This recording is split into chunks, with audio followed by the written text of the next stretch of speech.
In this video, we're going to write a SQL script that is going to create a database, create a table within a database with information about US states. And then we're going to have probably the same script, insert data into that file, and then we'll do some querying of that data. So I have the data here for the states, and it's set up to be ready to be used in a multi insert. But but first, we haven't even made the table. I haven't made the database file. I haven't made the table. So let's start there. So I'm in Visual Studio Code. I'm making a file with a .db extension, which will be recognized as the database, and then I have some old script for a quote database. So I'm going to try to sort of turn this state population.txt into a script. So I'm going to grab this create table code and paste it up here above this. Control V, there we go. And I'm going to sort of adapt this, create a table for, I don't know, states, and I'll just say that they're going to have an ID, integer, primary key, auto increment. That's good. And then there's going to be a state name. Maybe I'll just say state, use the names and show up down here. That'll be convenient. State, which will be text. The population in 2024, and that will be integer.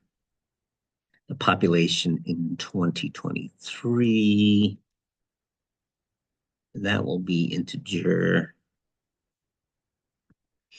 The population in 2020,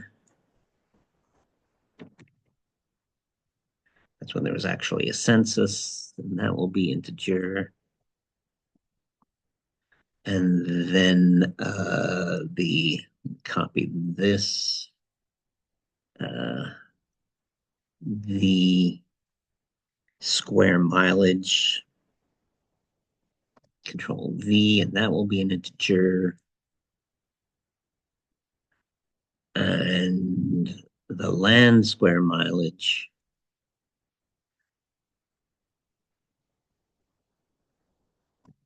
and that will be an integer. And then what we want, 2 tick marks, and we'll do the state bird, and that will be text. So I have taken a previous SQL create statement, and I've turned it into a statement for this. I'm creating a table. I'm going to call it states. It's going to have an ID. I don't have the data ID, but it's auto incremented, so I won't need it in the data. And then I'm going to use the names that are appearing below just for convenience. A state, pop 2024, pop 2023, pop 2020, integer, area, square miles, land area, square miles, and state bird, integer, text. Okay. And then I want to look, so that should create, if I haven't made any mistakes, a table in this database. And then what does a multi-line insert look like? So it's going to be insert into blah values like that. So I'm going to grab that and put that down here, control V, and these are the names of my properties now. So I'm going to move them up here and take them out of there, and then put in all my tick marks. I don't know that I need tick marks. If I had spaces in the names, which would be appalling, but some people will do it, then I know I would need the tick marks. But I'm just, for the sake of consistency, putting in the tick marks. And then let's take a peek back at this multi-line. So it was insert into author, insert into states, then parentheses, open close parentheses, and in there the names of the fields. But I'm going to skip the primary key. So the names of the fields: state, pop 2024, pop 2023, pop 2020, area square miles, lands area square miles, state bird. And then the word values, and then sets of parentheses with data, comma, comma, comma, last one, semicolon. And I think the rest of the file has been set up in that format. Alabama, yada, yada, yada, comma, and then the next one, Alaska, yada, yada, yada, last one, semicolon. Okay. So this should now be, hopefully, fingers crossed, no mistakes, a SQL script to create a states table in the database. Let me save it. And then populate it. I'm going to rename it with an SQL extension to make it sort of recognized as a SQL script now that it is. And we want to do what? We want to run that. So with the SQL script sort of selected, let's close the other things. And I'm going to go to View, Command Palette, search if it's already up there, but if not, search for it, SQLite, run query. I want to direct it at a database. I'm going to direct it at my states DB. And there were two separate SQL things, the create and the multi-insert. And then I should be able to highlight the database and see down here my states table. And hopefully there are 50 states from Alabama to Wyoming. Looks good. And so that part of it worked. That is the SQL script part. And now let's write some queries. So the first one says determine the state population density. All right. So I want to uh, come here and open a query editor. And then if I want a state, I want to know the states. And then what else do I want to do? I want to do a calculation of the 2024 population divided by the area. So we'll go for the full on area. Let me save this. Let me close my Explorer to give myself a little more room here. So I'm going to divide the pop 2024 by the area square mile.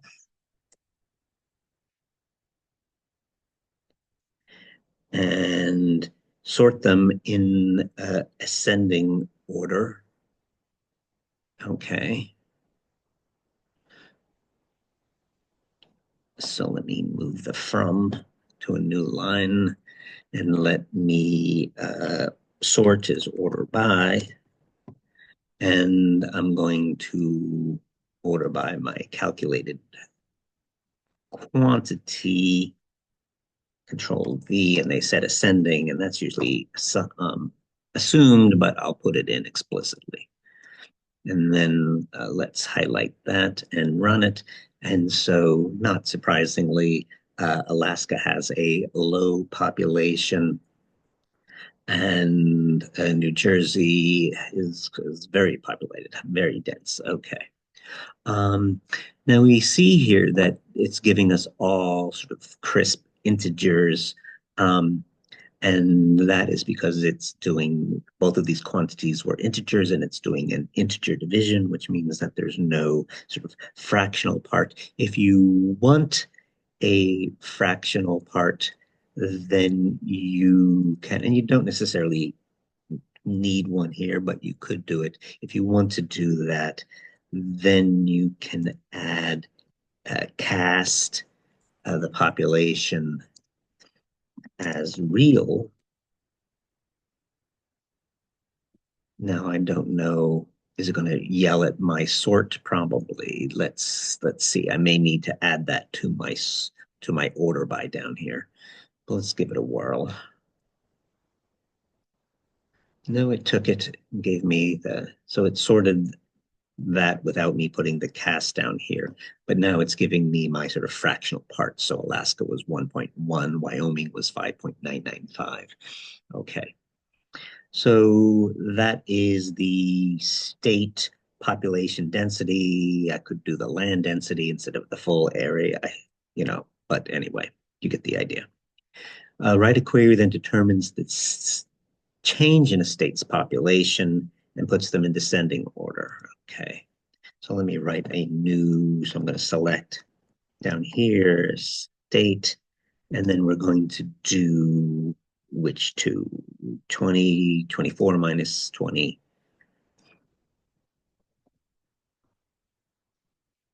Pop 2024 minus pop 2020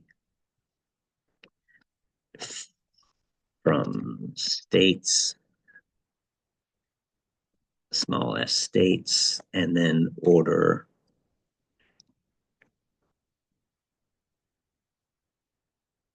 And we want to know here, we're going to do descending order by that. So we want to know which states are gaining population, which are losing population. Okay. And a semicolon for good luck. Okay.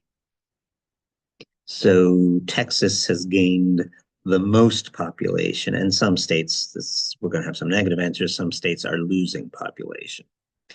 Okay, so that was our second query. Now we're asking for the percentage change. So we're going to divide by pop 2020 and divide by 100. And that's not going to quite work. And then we'll fix it a little bit, and then we'll fix it even more. So let me just copy it, keep it as a separate.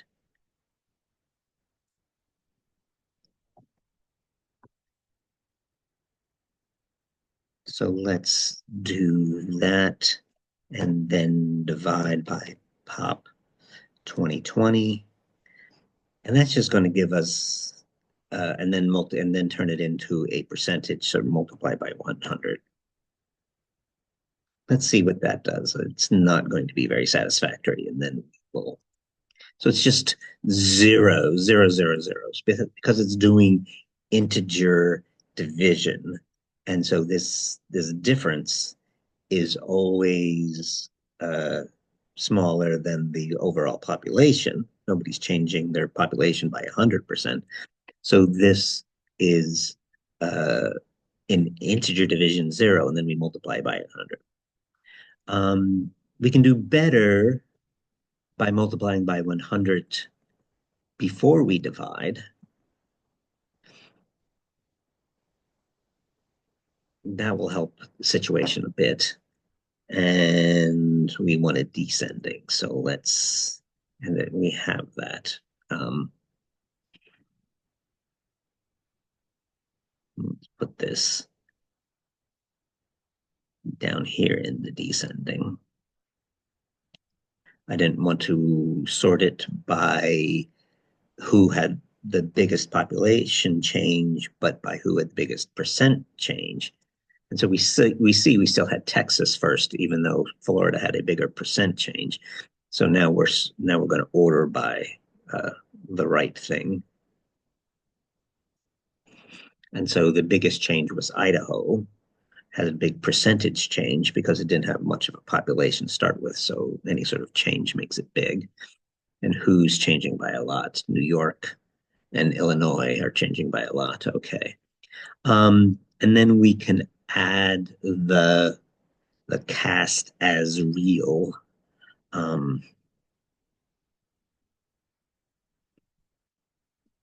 So let me give another set of parentheses here and say cast all of that. Let's say cast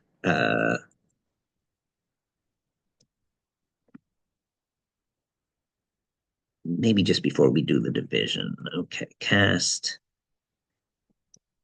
as real and then do the division.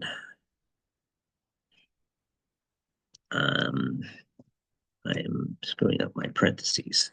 Cast cast the difference as a real. Once something's a real, then I multiply by 100. It should still be a real. Divided by the population in 2020, it should still be a real. Uh, and so now we're picking up fractional parts. So Idaho was the biggest and New York was the smallest. Okay. And uh, then it's just that was it. Those were the queries. Then save the query somewhere, yada, yada. Okay. So that was this exercise. We made a create and insert script based on an example. Let's save our queries. Um, so file, save as, wants to save our state population SQL, yes. And what about these queries? We should want us to save them as well. Save, let's do a save all. And let's save our state queries. So we've saved our script. Our database is always saved so long as it is committed, and we saw that they were inserted, so that was in there. Um, and our we've made our queries. So that is that. We wanted to practice with SQL scripts by turning a previous existing SQL script into a new SQL script. We did that. We succeeded in making and populating the state data table, and then we ran some queries and we saw a little play with integer division showed up. And so whether we multiplied by 100 to turn 100% before or after could make a difference if we were doing integer division, or if we just wanted uh, the fractional parts all around, then we can use the SQL cast as a real. All right, that's it for this one. Thanks for your attention.